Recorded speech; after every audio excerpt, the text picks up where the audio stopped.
గుజరాత్లోని దేశాల్లో రైతులను ఉద్దేశించి ప్రధాని మోదీ మాట్లాడుతున్నారు. ప్రత్యక్ష ప్రసారం ద్వారా చూద్దాం. आरोप प्रत्यारोपण करते हैं, अच्छी और बुरी नीतियों की चर्चा करते हैं, हर प्रकार से अपने विरोधियों पर जैसा मार कर सकते करने की कोशिश करते हैं.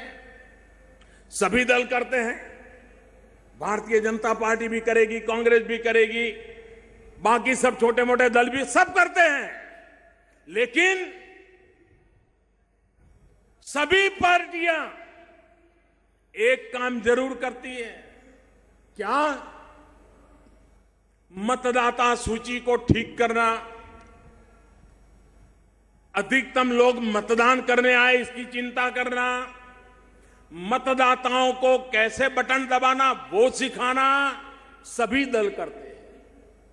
एक तरफ तो नीतियों का विरोध करते हैं, दूसरे को पराजित करने की ताकत लगाते हैं, लेकिन दूसरी तरफ सब मतदाता सूची पे ध्यान देते हैं, इलेक्ट्रॉनिक वोटिंग मशीन पे ध्यान देते हैं, अधिक लोग मतदान करने के लिए आए इस पर ध्यान देते हैं. क्यों? क्योंकि लोकशाही हम सबकी जिम्मेवारी है. मैं विरोध पक्ष के मित्रों से कहना चाहता हूं, आप ये तो नहीं कहने की हिम्मत कर रहे हो कि मोदी 1000 और 500 वाला नीट वापिस ले लो, क्योंकि आपको मालूम है जनता का मिजाज बदला हुआ है. हां, कुछ लोगों ने कहा अच्छा मोदी जी ये तो ठीक है, लेकिन ऐसा करो एक हफ्ते के लिए रोक लो. क्यों भाई? ये हफ्ते में कौन सा जादू होने वाला था? ये एक हफ्ता रोकने के इरादा क्या था? लेकिन कोई दल ये नहीं कहता है कि निर्णय को रोल बैक करो. सब दल कहते हैं ठीक से लागू करो. मैं सभी दलों से कहना चाहता हूं कि जैसे चुनाव में हम एक दूसरे का घोर विरोध करते हैं, लेकिन मतदान बढ़ाने के लिए मेहनत करते हैं, मतदाता सूची के लिए मेहनत करते हैं, इलेक्ट्रॉनिक मशीन की ट्रेनिंग के लिए मेहनत करते हैं, आज समय की मांग है कि आप खुल करके मेरा विरोध करिए, मेरी आलोचना करिए, लेकिन लोगों को बैंकिंग सिखाने के लिए काम कीजिए, इलेक्ट्रॉनिक पद्धति से पैसे कैसे लिए जाते दिए जाते ये सिखाइए. हम सब मिलकर के देश को भाग्य बदलने का एक ऐसा उत्तम अवसर आया है, हम सब उसको काम करें और आप भी फायदा उठाइए. मुझे खुशी होगी मेरे विरोधी दल के लोग जन जन को इस काम में लगा करके अगर राजनीतिक फायदा उठाते हैं तो देश का भला हुआ, इसका मुझे आनंद होगा भाइयों. अरे राजनीति से ऊपर राष्ट्र नीति होती है, दल से बड़ा देश होता है. भाइयों बहनों, गरीबों पे बातें करना अलग होती है, गरीबों के लिए नीतियां बना करके कठोरता से लागू करने के लिए समर्पण का भाव लगता है, और समर्पित भाव से आज ये सरकार आपकी सेवा में लगी है. भाइयों बहनों, मैंने पहले दिन से कहा यह निर्णय मामूली नहीं है मेरे भाइयों बहनों.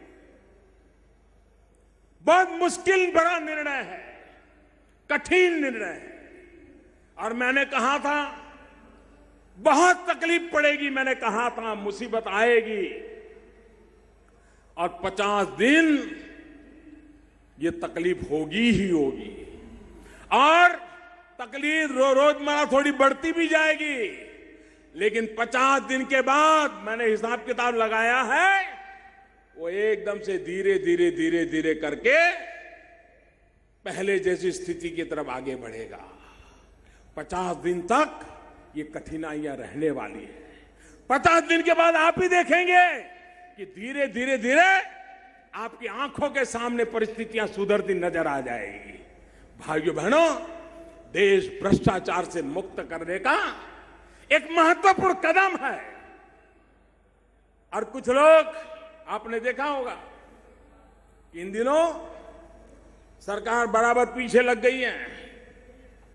बैंक वाले जेल में जा रहे हैं, बड़े बड़े गड्ढे लेकर के भागे हुए लोग जेल जा रहे हैं. चारों तरफ उनको लगा था कि ठीक है मोदी जी 1500 की बंद कर देता है, हम पिछले दरवाजे से कुछ कर लेंगे, लेकिन उनको मालूम नहीं था मोदी ने पिछले दरवाजे पर भी कैमरे लगाए हुए हैं। ये सब के सब पकड़े जाने वाले, कोई बचने वाला नहीं है। 2 महीना, 3 महीना, 6 महीना, जिन्होंने भी 8 तारीख के बाद नए पाप किए हैं वो तो किसी हालत में बचने वाले नहीं है भाइयों बहनों। उनको सजा भुगतनी पड़ेगी। 125 करोड़ देशवासियों के सपनों को चूर चूर करने का पाप जिन्होंने किया है वो बचने वाले नहीं है। ये मैं देशवासियों को विश्वास दिलाना चाहता हूं। भाइयों बहनों, आपने मुसीबत झेली है, तकलीफ झेली है, अभी भी झेलनी है।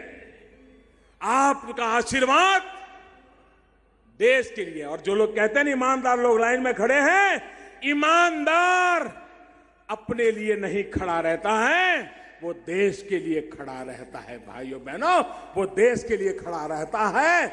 और इसलिए दूसरा, आज जमाना बदल चुका है भाई। एक जमाना था, हमारे दादा दादी, उनसे सुनेंगे तो बताते थे कि हमारे जमाने में तो चांदी का गाड़ा ना पहिड़ा जोड़ो रुपयो तो एम के आपने कि बैलगाड़ी के पहिए जितना बड़ा रुपया चांदी का हम देखते थे, उपयोग करते थे। भाइयों बहनों, ये चांदी के रुपये से बदलते बदलते बदलते कितनी मेटल बदल गई, तांबा आया और आया, न जाने क्या क्या आया, और धीरे धीरे करके हम कागज में चले गए कि नहीं चले गए। अब याद आता है कि चांदी का रुपया होगा तभी रुपया माना जाएगा, याद आता है क्या? अब वो रुपया कागज का भी हमारे जिंदगी का हिस्सा बन गया। कभी चांदी का रुपया हुआ करता था, धीरे धीरे कागज का रुपया आ गया।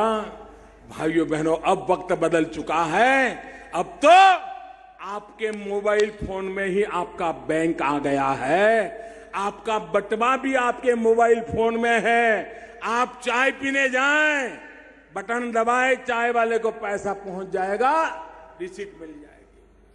बीच में लोग चेक देते थे, चेक फाड़ते थे, 2 महीने के बाद पता चलता था कि चेक वापिस आया। बाद में केस कोर्ट में जो सबसे ज्यादा केस चलते हैं वो चेक वापिस आने के चलते हैं। आप नौजवानों का धन्यवाद, आपने बहुत बड़ा काम उठाया है, मैं आपको बधाई देता हूं। और बनासकांठा जिले को आप ई बटवा से जोड़ दीजिए भाइयों। लोगों को ई मोबाइल बैंकिंग से जोड़ने में सफल होंगे, मुझे विश्वास है। भाइयों बहनों,